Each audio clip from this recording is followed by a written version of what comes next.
दोस्तों, पिछले वीडियो में हमने अध्याय 4 के श्लोक 10 तक देखे थे। इस वीडियो में हम आगे के श्लोक देखेंगे। तो चलिए स्टार्ट करते हैं।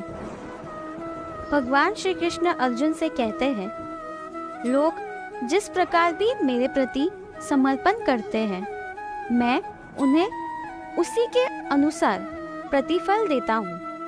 हे पार्थ, सभी मनुष्य मेरे मार्ग का अनुसरण करते हैं। इस दुनिया में जो लोग भौतिक सफलता की इच्छा रखते हैं, वे देवताओं की पूजा करते हैं, क्योंकि मानव समाज में ऐसी गतिविधियों से सफलता तुरंत प्राप्त होती है।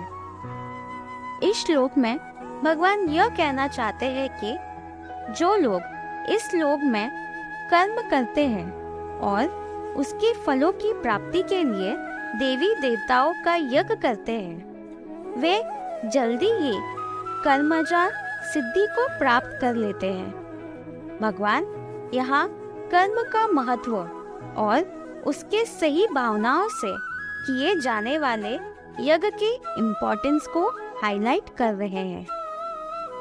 मैंने गुणों और कर्तव्यों के विभाजन के आधार पर चारों वर्णों की रचना की है।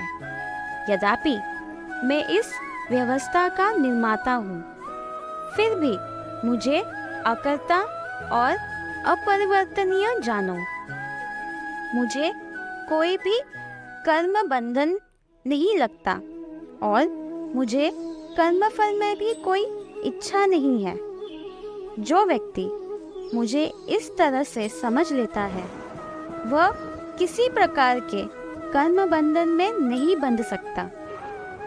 यहाँ भगवान यह बता रहे हैं कि उन्हें किसी भी प्रकार से कर्म बंधन या कर्मफल की लालसा नहीं होती। जो व्यक्ति इस तत्व को समझ लेता है कि भगवान सर्वशक्तिमान है और उनके कर्तव्य में किसी भी तरह की इच्छा नहीं है, वह व्यक्ति कर्म बंधन में नहीं बन सकता। इस तरह ज्ञान प्राप्त करके जो पुराने मोक्ष की इच्छा रखने वाले लोग कर्म करते हैं, तू भी उससे बेहतर से बेहतर कर्म कर, क्योंकि तेरे पूर्वजों ने भी इसी तरह से कर्म किए हैं। यहाँ भगवान अर्जुन से कह रहे हैं कि जो लोग मोक्ष की इच्छा रखकर पुराने समय में भी सही कर्म करते थे, तू भी उनसे सीख कर अच्छे कर्म कर। भगवान यह संदेश दे रहे हैं कि कर्म को सही भावना के साथ करना इम्पोर्टेंट है और इसमें पूर्वजों की सीख का भी योगदान है। कुछ लोग यहाँ यह सोचकर क्या करना चाहिए और क्या नहीं करना चाहिए में मोहित है। मैं तुझे वही कर्म बताऊंगा जिसको जानकर तू शुभ से मुक्त होगा। तुम्हें कर्म को समझना चाहिए, साथ ही विकर्म को भी और अकर्म को भी समझना चाहिए। कर्म गहरा है और उसकी गति घनी है। यहाँ भगवान अर्जुन को समझा रहे हैं कि व्यक्ति को कर्म, विकर्म और अकर्म इन तीनों को समझना चाहिए। कर्म की गहराइयों को समझना इम्पोर्टेंट है। विकर्म का अर्थ है गलत कर्म और अकर्म का अर्थ है कर्म के परे स्थिति। भगवान कह रहे हैं कि कर्म की गति बहुत घनी है और इसे समझना इम्पोर्टेंट है। जो व्यक्ति कर्म में अकर्म को देखे और अकर्म में भी कर्म को समझे, वो व्यक्ति बुद्धिमान है, सारे प्राणियों में सबसे युक्त है और सभी कर्मों को सही तौर पर करता है। जो व्यक्ति अपने सभी कर्मों को कामना बुद्धि से दूर रखता है, उसका ज्ञान अग्नि के समान है, जो सभी कर्मों को नष्ट कर देता है।